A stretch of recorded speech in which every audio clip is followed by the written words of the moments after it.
Good morning from Panhandle Outdoors with Winston Chester. Panhandle Outdoors, your source for fishing, hunting, and information for folks who enjoy the great outdoors. Now sit back, relax. It's Panhandle Outdoors. Good morning, folks. Welcome to Panhandle Outdoors. I'm Winston Chester. Glad here on this Tuesday morning. We're getting on through January. It's going to be over before you know it. Then it'll be February, and then it'll be March, and the Spanish mackerel will be here. But let's don't rush it because we're right in the middle of peak rut season. I'm telling you, some really nice bucks are being taken, and we're going to talk more about that on tomorrow's show. But first, let's get our weather brought to us by Haney Technical Center at the corner of Baldwin and Highway 77. High today, I've got 53, and low tonight 37. Water temperature hanging right around 62 degrees. And another big thing coming up next month, we'll be talking about a lot, will be the sheephead. So I'll be hanging around the jetties. Tide chart brought to us by Kent Forest Lawn Funeral Home and Cemetery. Their motto is when carrying counts. We're getting back in these strong tides. We've been wanting to do that for about a week now. Low tide is at 4:40 this morning. High tide at 6:15 tonight. And we're looking at a whole week of high tide. We're talking about some 1.8 and 2 foot tides in good shape there. Marine forecast will be northeast at about 8. So when you're going out, be careful and always check in. We're talking about that tragedy we had last week with the duck hunter up there in Ochisi, and it comes to mind. I think about this a lot, and I wrestle with myself on, you should always have someone with you when you're going outdoors. But a lot of y'all like me, I love going by myself, and it's not that I love going with people. I love going, of course. And the advantages on both of them. But I think, when you're going out duck hunting or out in a boat especially, and you really need to have some folks with you. Going in a tree stand or something, we have the technology now on the phones and all, and call for help, but still, I think when everything's said and done, it's best to go with people. It really is. But I've made a lot of trips in my lifetime by myself, but just do be careful out there. And I couldn't help but think about my first outdoor trip I went on away from home. I was probably 8 or 9 years old. We had a 4-H camp, and they rode a bus down to Madison, Florida, and there's a place down there called Cherry Lake, and we butted up with people and all. It was me and my brother, the only one I knew, and a couple of boys from Quincy. But when we went swimming in Cherry Lake, the lifeguard, they were strict on us. They said, we have a buddy system, and when I blow the whistle at random, when I blow it, then you better be able, within 10 seconds, you and your buddy better be able to hold up your hands together. Don't you ever get away from your buddy. And man, first time he did it, about half the boys, it was boys camp, so half the boys was scrambling around, couldn't find their buddy. He got him out of the lake. They had to do push-ups, and but it didn't take me long to figure out my buddy better be close by. And I've learned that lesson, 8-year-old, and when you're swimming or out somewhere and all, you need to. And I've taught my kids and always have somebody with you. So I didn't mean to get off rambling on that, but that buddy system, it was good way back then, and I don't know if they teach it now, but even out in the surf and all, just have somebody close to you. Okay, the buddy system. Take a break. I'll be right back.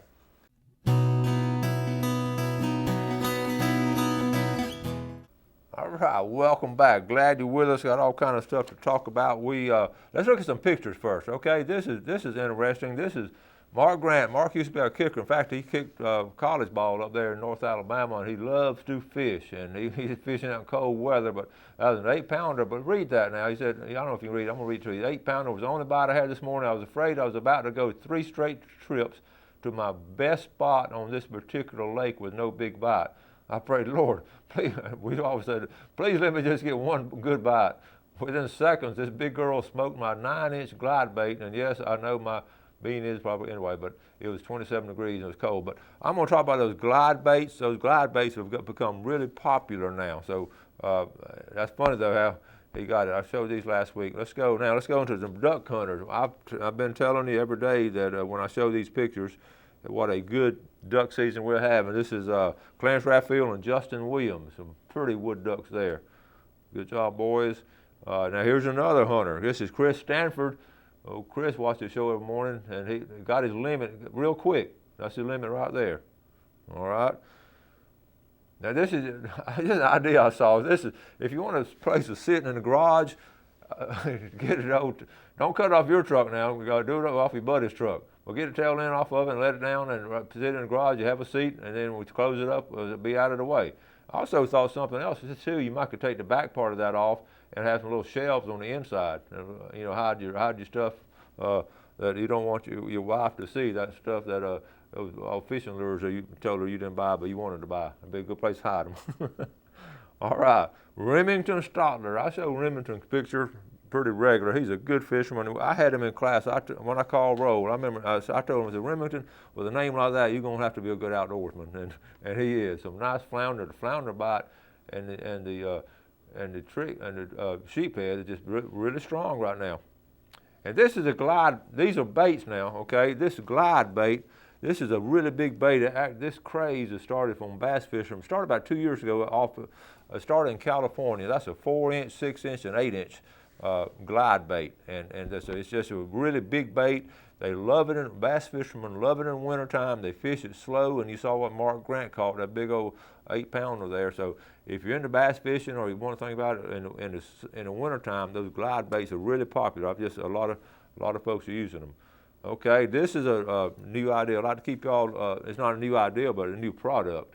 A wireless eyeball trailer hitch. The camera puts you where you need it. So you just stick it into your power port up there in the front of your truck, and it's wireless. And here's how it looks. And then it's got a little camera on the back there that's mounted, and that's really neat. The price is about, I think, $159, but that's well worth the money. And I'm going to look into those. A lot of folks now have them on the truck and all, but that's good stuff right there. Okay, here's Tyler Nikkei. Tyler Nikkei's family, his granddad was an excellent Buster Nikkei, and his family fishes. Old Tyler fishes a lot. He's a commercial fisherman, but he caught these on an ultralight with about an 8-pound test line. Now, you know he had a good time. Now that tells you something what kind of fisherman he is. He commercial fishes for a living, and yeah, he'll go out on the time off and go fishing. So that's that love and passion you got to have for the outdoors. And let's show one more. My greatest fear is when I die, my wife will sell all my hunting gear for what I said I paid for it. Okay. All right, now, let's get up. I've got emails. I'm going to try to get caught up. This is from last week's email when I entered y'all, but I'd like to read your emails because y'all wrote some really nice things. I'd like to share it, and we'd like to share good news. This is a good news show. We don't talk about bad stuff on here. Hey, Winston, well, it's another year's gone by and time to have our names put back in the jar again. Please enter Tom Adams and Joyce Adams from Defuniak Springs into the weekly pickle jar drawing. We both hit once last year. I remember they won, each one of them won last year, and enjoyed the seafood we got at Tarpon Dock. We enjoy your show so much and even tape it when we go camping. I hope to run into you again. I saw them down at Sunset Grill in St. Joe. Thank you, sir. This is, hey Winston, please enter my wife Martha Harrison and I, Ronnie Harrison, names in the 2016 drawing. On today's program, I noticed several photos of fish with a bubble blade, and he wants to know, could you have any of your sponsors or fishing guides do a review of these? I have considered purchasing one for some time. Since I was gone for a week, I was watching on DVR. A lot of people do that. Those bubble blade knives are very popular. You know, we did a little segment on them from the ICAST show, and everybody I've talked to, Ronnie, that uses those bubble blades are crazy about them. So I know they're really popular now. They're strong. In fact, if you remember, I interviewed the guy who actually invented it or made it, got the patent on it, and he was sold on it. And a lot of them have sold. So that's good there. Let's get this is from Clark Fohan. Hey Winston, we watch your show every morning. Appreciate all you do for outdoor community. Lately, haven't been able to get to our property up in Coleman and Calhoun County. We have a property close to each other up there, and we do enjoy the show and all. Okay, thank you. One more. We would like to get our names in the drawing, please. Harold Petty, Lyndall Petty, and Brian Petty, all from Defuniak Springs. We have got some viewers from Defuniak Springs. I appreciate that. We're slacking on the Mariana folks. I used to get a lot of Mariana folks. I don't know if y'all still sleep up there or what. We would like to tell you thank you for putting the flood video of Howard Creek on your show. That helped us a lot to see if the water was in our camp. And you know, I was thinking about that. A lot of people have places at Howard Creek. They watch your show and they didn't have a chance to drive down there. That's why I wanted to show and name the road we were at. And we were about at the peak of it then. They helped us a lot. We are on Squirrel Drive, right down the road from you. All right. And okay, we need to take a break. We'll be right back. Welcome back. Thank you for those kind emails. Email me anytime you want to. And if you can be negative if you don't like something on the show, you can tell us. We'll read it too. So, but it's just good to be in contact with you. I just feel closer to you as a viewing audience. I appreciate that. Right around the corner now, we're talking about all kinds of things coming up, but spring turkey season coming up. I ran across this 5 reasons why Florida is the top turkey hunting place where you can own in the nation, really. And this is one of the 5. This is 5 reasons here. Let me see if I can get it here. I'm going to sort of enlarge it. Maybe you can read it. The early spring turkey season in the country. You can hunt South Florida beginning March 5th and be back home well before your state season come in. All right, number 2, the only place in the world where you can bag an Osceola species or subspecies. You can complete your Grand Slam without, you cannot complete it without hunting the Sunshine State, and a lot of folks come down here just for that. Number 3, one of the nation's largest wildlife management area systems, nearly 6 million acres of public hunting land, half of which allows walk-in turkey hunting. And number 4, a 2-bird season bag limit. And number 5, important, Florida's weather is perfect in March. It ain't too cold, it ain't too hot. So that is really 5 strong reasons why you should turkey hunt.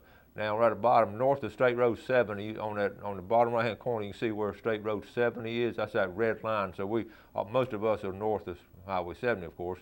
All of us are. But our youth hunt now is going to be March the 12th and 13th, and the season starts on March the 19th.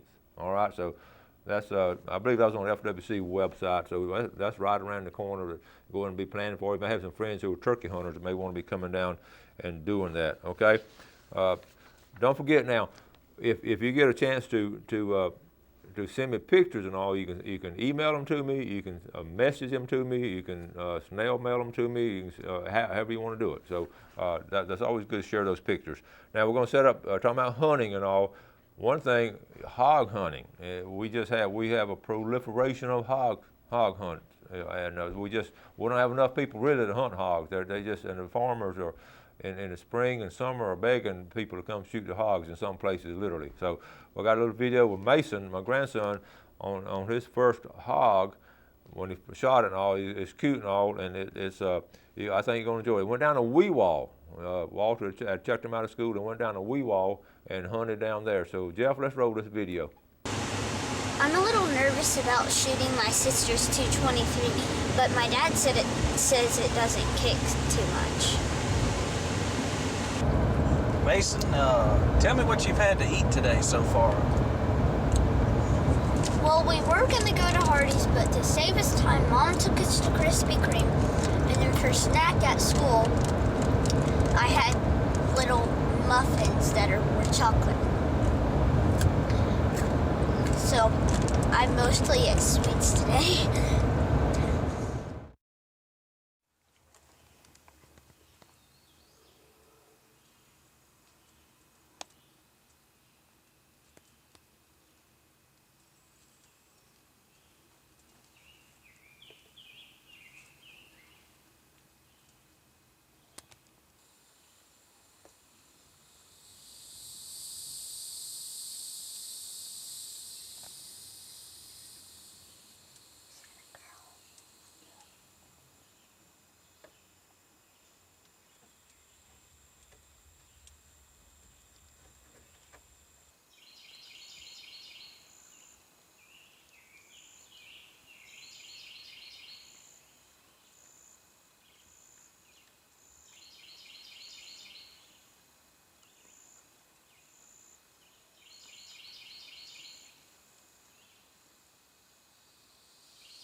think it was okay for the angle he was at. I think it's okay. Good job. You killed your first hog, man. Way to go. Say thank you, Mr. Talbert. Thank you, Mr. Talbert. Cool.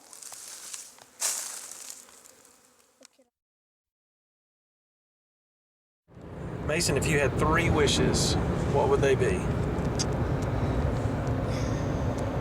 All the love of Jesus, wisdom, and flying power. And if there were 4 wishes, I'd be Iron Man.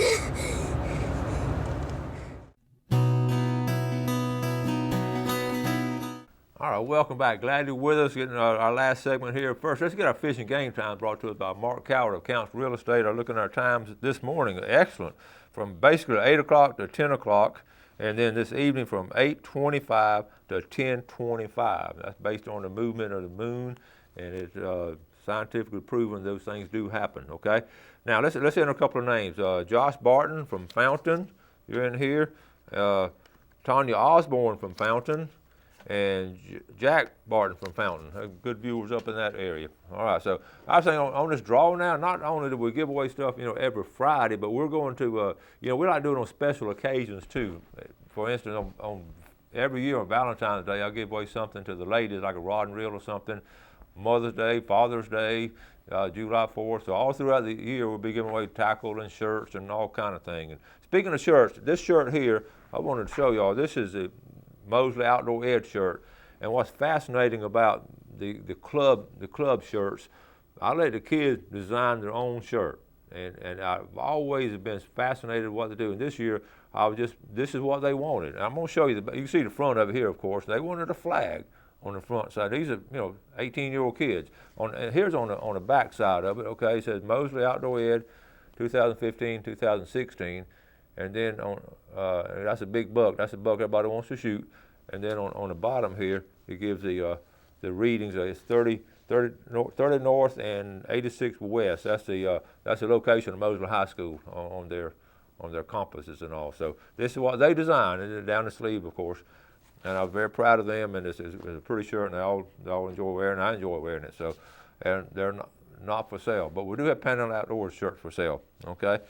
I got a message from one of the viewers talking about sending me messages and all. Back a little while ago, sent me a message about, hey, Winston, would you please ask the FWC officer that was on your show about the gopher turtle burrow that was destroyed on Christmas Eve in Washington County? Thanks, a dedicated watcher. And then I sent this message to Travis, and he said he didn't know anything about it, but he would find out. Well, Travis sent me a message back, if I get to it, and here it is right here. He said, no, but I'll find out. So here's his message right here. I'm going to read it to you. This is about that, it's illegal to do those things. He checked it out real quick. He said, I spoke with the lieutenant that covers Washington County. He responded to the call. Apparently, a survey crew had disturbed a gopher burrow, but did not destroy or cave in the burrow, so a gopher couldn't get in or out. It did not cave in. He spoke with the workers and determined that it was not done intentionally. No charges were pursued.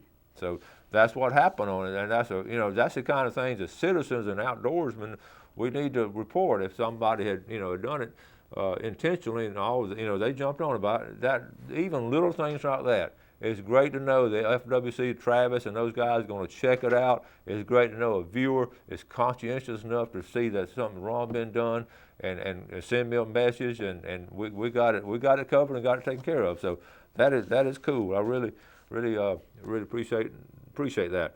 And we're the eyes and ears, like when Travis comes on and when Ken Paramore was here and Stan Kirkland, they all said the same thing. We are the eyes and the ears.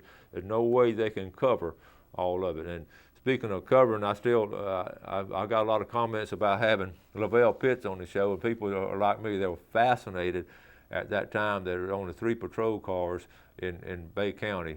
Actually 4 at the station, 1 at the station, then 1 on the east side, 1 on the north, and 1 on the west side. So that was good. So you can pick that book up now at Granite Canyon Trails. Umbrellas don't make good parachutes. All right. We're going to have to wrap it up. You have a good day at work or at school, or if you're retired, you have a good day too. Always do something good for your fellow man. Keep your eyes and ears open for things like that. Have a great day. God bless. Thanks for joining us for Panhandle Outdoors with Winston Chester. Panhandle Outdoors features hunting, fishing, and other activities and information to help you enjoy the great outdoors. Join us next time for Panhandle Outdoors.